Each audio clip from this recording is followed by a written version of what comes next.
Can the infinite ever be captured by human thought?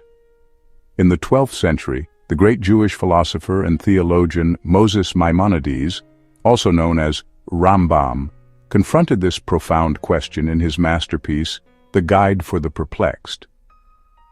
Living at the crossroads of faith, reason, and philosophy, Maimonides sought to reconcile the teachings of Scripture with the insights of Greek philosophy and logic. His central claim was daring yet deeply reverent. God cannot be understood as a being among beings. Instead, God is pure existence itself, beyond all forms, attributes, and limitations. To approach God, Maimonides argued, we must recognize the limits of human language and thought, entering into a deeper form of understanding grounded in humility and negation. In this video, we'll explore his vision of divine essence, his teachings on negative theology, and why his insights remain profoundly relevant in today's conversations about consciousness and the ultimate nature of reality. Maimonides was born in Córdoba, Spain, in 1138, during a period of flourishing intellectual exchange among Jewish, Islamic, and Christian scholars. After fleeing persecution, his family eventually settled in Fustat, Egypt, where Maimonides became a renowned physician, rabbinic authority, and philosopher. His writings encompass law, medicine, ethics, and theology. But his most influential work, The Guide for the Perplexed, addresses the tension between faith and reason for seekers struggling to reconcile religious tradition with philosophy. Drawing on Aristotle, Neoplatonism, and Islamic thinkers like Al-Farabi and Avicenna, Maimonides constructed a bold framework for understanding God, creation, and the human soul. Yet unlike many philosophers, he believed the divine transcends intellectual comprehension.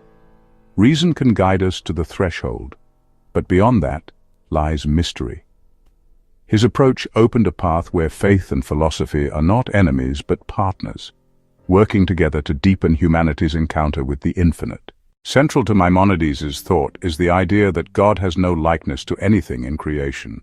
While humans use names, images, and qualities to describe God, such as merciful, powerful, or wise, Maimonides insisted that these are metaphors, pointing toward truths we cannot directly grasp.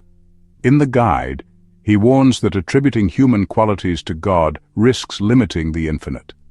This leads him to what is known as negative theology, the method of approaching God by describing what God is not, rather than what God is. For example, we can say God is not finite, not material, and not bound by time, but we cannot claim to comprehend the essence behind these negations. Paradoxically, the more we release our ideas of God, the closer we come to experiencing divine reality. In this vision, ultimate understanding arises not through adding knowledge, but through transcending the limits of conceptual thought.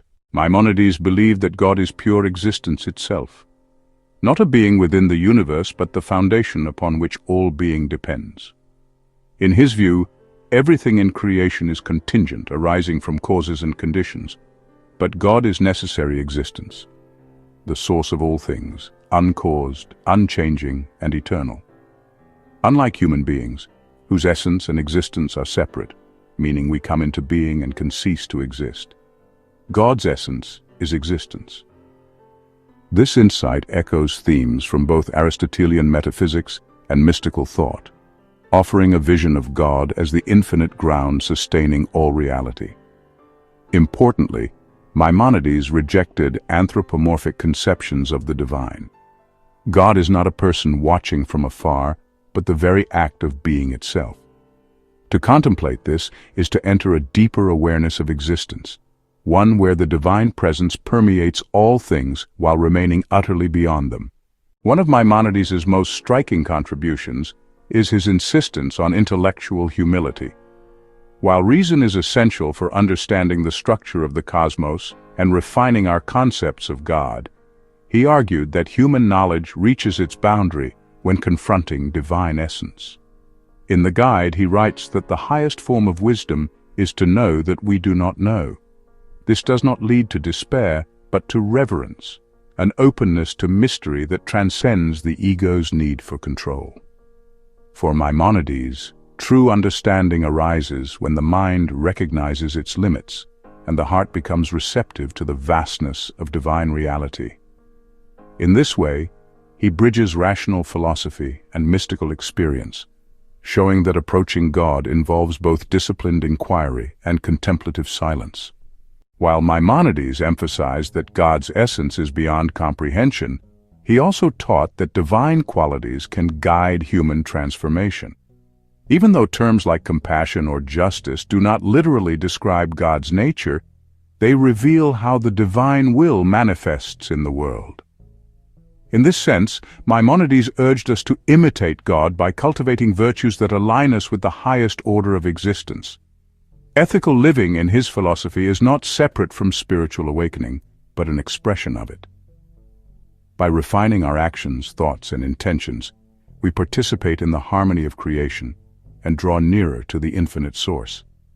In doing so, we transcend self-centeredness and awaken to a reality where consciousness, morality, and existence itself are interconnected, rooted in the divine being beyond all forms. God, for Maimonides, is not an object to be grasped, but the ground of all that is, the silent presence in which creation arises and to which it returns. By embracing this path of reverent unknowing, we open ourselves to a deeper experience of connection, meaning, and awe.